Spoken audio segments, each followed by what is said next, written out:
دیکھتا ہے جس سے وہ سمجھتا ہے کہ انسان اسلام کی گولڈن ایج تھی، ہمارا سنہری دور تھا، اور وہ تھی مدینہ کی ریاست. تو ہم نے اس کو بیس کیا تھا اس کے اوپر. ہماری جو آبجیکٹو ریزولوشن ہے، جو قرارداد پاکستان ہے، وہ سب اسی کے اوپر بیس ہے، مدینہ کی ریاست کے اوپر. مثالی اسلامی فلاحی ریاست. دنیا کے ملکوں میں پہلے بھی کہہ بیٹھا ہوں، خوشیاں بنی مسلمانوں کے اندر کہ ایک ایسی ریاست بن رہی ہے جو کہ اسلام کے نام پہ ہے، کیونکہ کوئی اور ریاست اسلام کے نام پہ نہیں بنی سوائے پاکستان کے.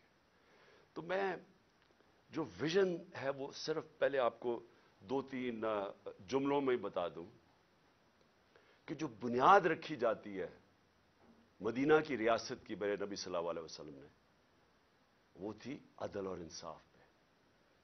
اور اس کے اوپر بہت آج سے تقریباً 800 سال پہلے دنیا کے جو سمجھا جاتا ہے کہ ماڈرن ہسٹری کے باپ تھے، چاہے وہ مغرب ہو یا دنیا مانتی ہے ان کو، ان کا نام تھا ابن خلدون.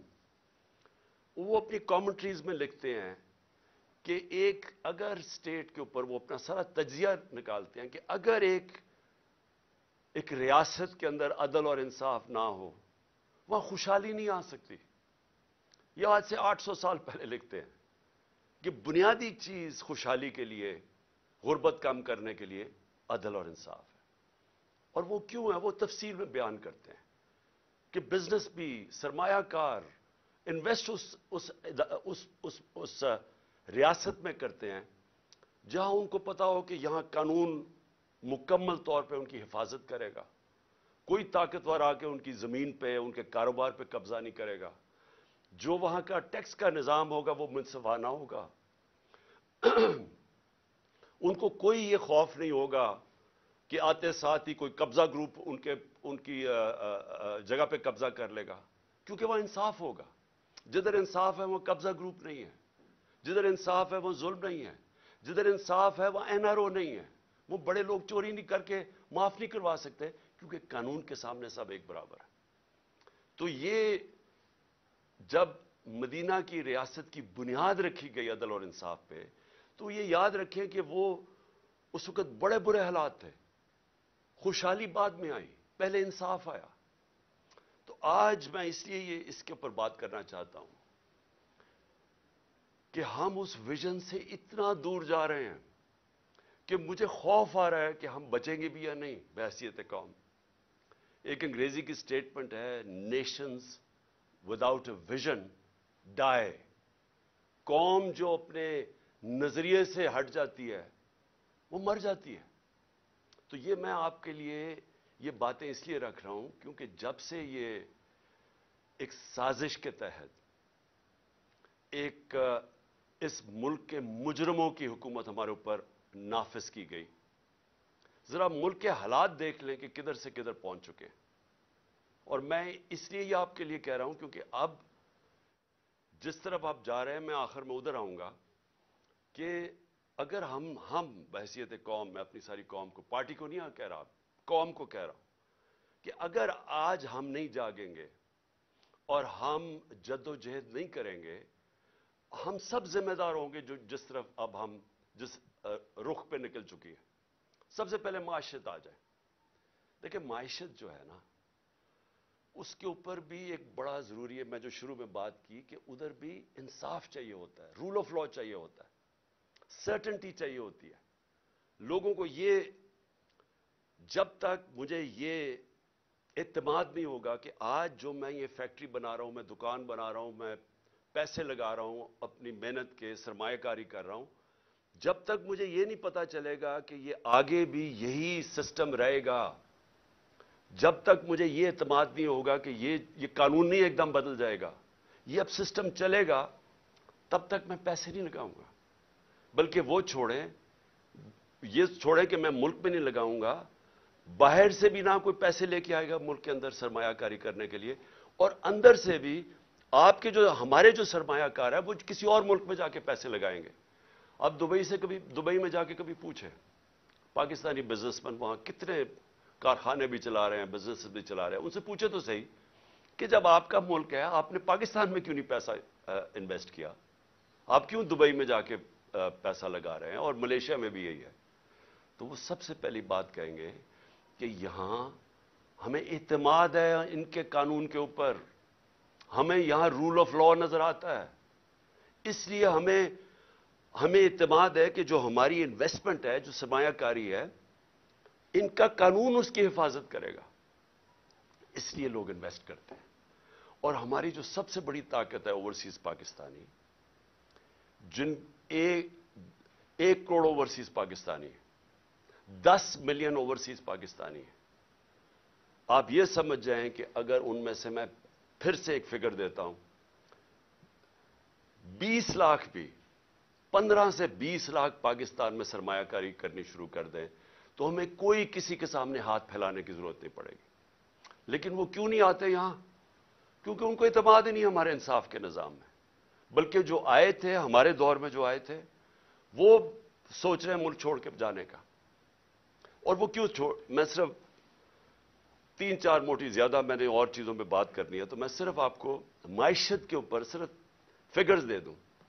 جس دن ووٹ آف نو کانفیڈنس ہمارے خلاف سازش کے تحت کیا گیا تو ڈالر پاکستان میں 178 روپے کا تھا۔ 178 روپے کا ڈالر تھا جب vote of no confidence assembly میں دائر کیا گیا۔ آج ابھی 9 مہینے ہوئے ہیں، آج پاکستان کے اندر ڈالر 100 روپیہ مہنگا ہو چکا ہے۔ صرف اب ایک ہفتے کے اندر 50 روپیہ ڈالر مہنگا ہوا ہے۔ ہمارے 3 سال 8 مہینے کے اندر 55 روپیہ ڈالر مہنگا ہوا۔ یہاں صرف ایک ہفتے کے اندر 50 روپیہ ڈالر مہنگا ہوا ہے۔ میں کیوں ڈالر کا آپ کو بتا رہا ہوں کہ اس کے بہت بڑے اب آگے جا کے اس کے اثرات پڑنے لگے ہیں عام لوگوں کے اوپر۔ آپ جو سن رہے ہیں، آپ سب کے اوپر اب اس کے اثرات آنے لگے ہیں کہ یہ آ چکے ہیں، مہنگائی آ چکی ہے۔